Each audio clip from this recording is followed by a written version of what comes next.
Yeah, and first of all, it is, in some shots, it's just striking how similar he looks to his brother.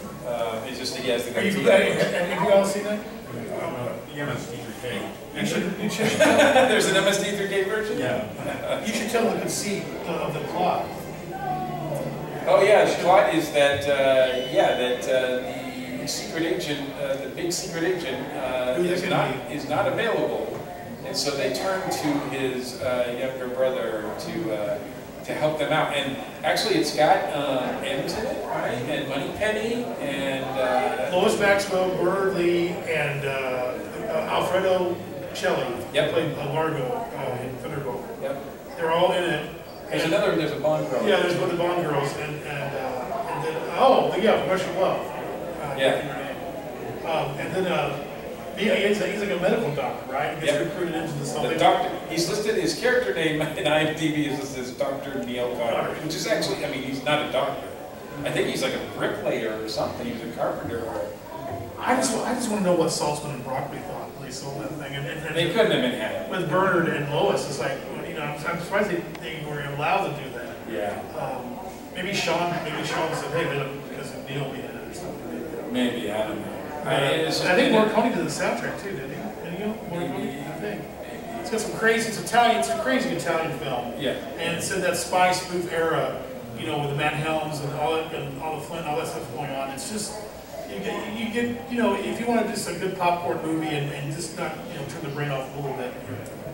If you have Amazon Prime, you don't have to pay for it. I can tell you that, because that's how I watched it. And yeah, I mean, it's kind of amusing in some ways, like a nice trivia way. But as far as Neil goes, I mean, I don't know how serious he was. He probably just wanted to check and see what it was like to do a movie, because he didn't do hardly anything else after that. Like, his IMDb page is very small. Not even his brother could get him more jobs. I don't even know what their relationship is like, so.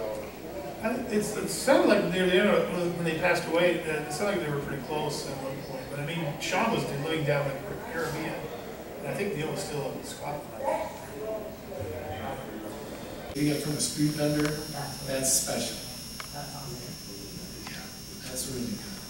And in some of the shrine areas, like Nico, occasionally, depending on the season, you'll get guys who are out there grilling fish or squid, on a little hibachi just in the middle of the park in front of the shrine, and that's what they're doing. They're just selling the stuff that they caught out down by the river, earlier today, selling those fish. My kids, when they were like her age, they went nuts eating that stuff.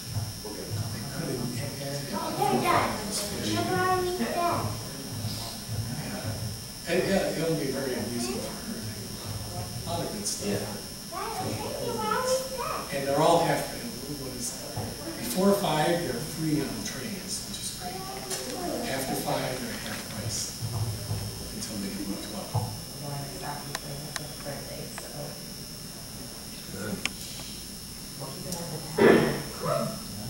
Just tell them the entire time she's still under 5. Yeah. I was just like a giant, so half of the time I have to tell people like she's definitely still under 5. We're used to it.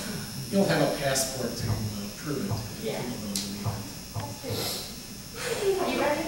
Yeah, good. Unfortunately, the one thing I have to say is good luck trying to time adjust her. Because it's 14 hours difference. Yeah. So we are not excited for that. That is a challenge, because you are at their mercy in the hotel.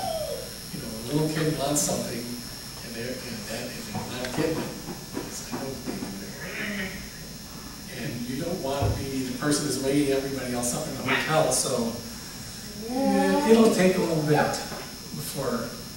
But she's pretty good at the hotel, though, because Mom works with them, so we stay with them. But I am afraid of the time difference, so I just like, we'll take our clock. That's why at 8 p.m. and then another sleep. if you can do it, the best thing is, like, a couple weeks before, try, like, laying, sleeping, or you're trying to shift your body clock at least a little bit before you go. That will help. I mean, I work overnight, so I'm ready. I just heard that these stewardess. Okay, you ready to go eat? The bad thing is most flights, they arrive there, get there in the late afternoon or early evening. Yeah. So there's nothing you can do around the day that you arrive. Well, it's not as bad as before. You know, stuff used to close at 7 o'clock. All things are open until 9, 10 o'clock. A lot of places, which is surprising. Japan used to roll up the streets at 7 o'clock. Awesome. Wow, way to rush though. Doesn't have that simple beauty that Mothra in the Toho versions has had as a fantasy character.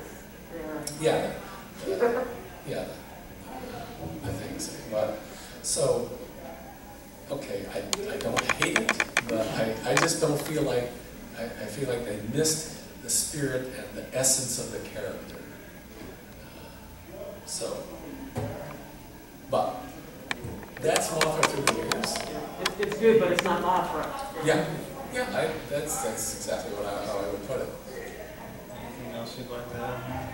So I missed the beginning, I don't know. The only other thing I do want to comment is the study. I had to rewatch Mothra again for this panel. Without a doubt, the original Mothra has by far the most badass hero of any of the Toho films. The reporter. It's like, my God, what does this guy do in the film? You go on, I'll fight these 7 thugs, by myself, and he wins! And he's a little short, fat guy. It's like, yes, we were trying to think, is there human else like that in the rest of this? No. Yeah, and that's Frankie Sakai, Yeah. who was a super, as we talked about here, super popular character actor, comedian at that time. One of the top box office stars for Toho. How good a character that was, still watching it again for years. It was like, Yeah. that's a good character. So they picked him specifically. Where is played in the darn thing? Sorry. Yeah. So you can see that he's even in this countryside poster. He's featured prominently in the image of the poster because he was such a super popular guy.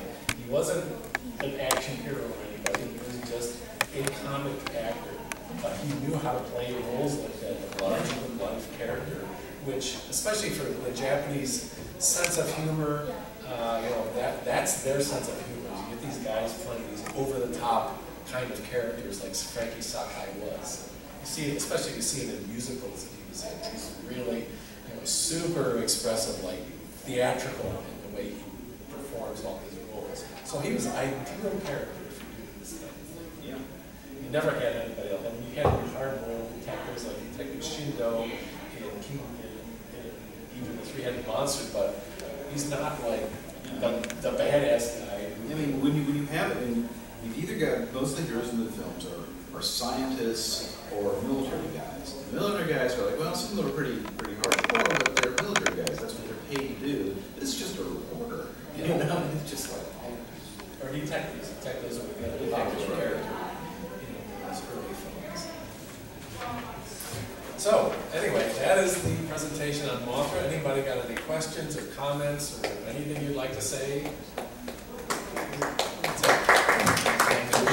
Thank you so much.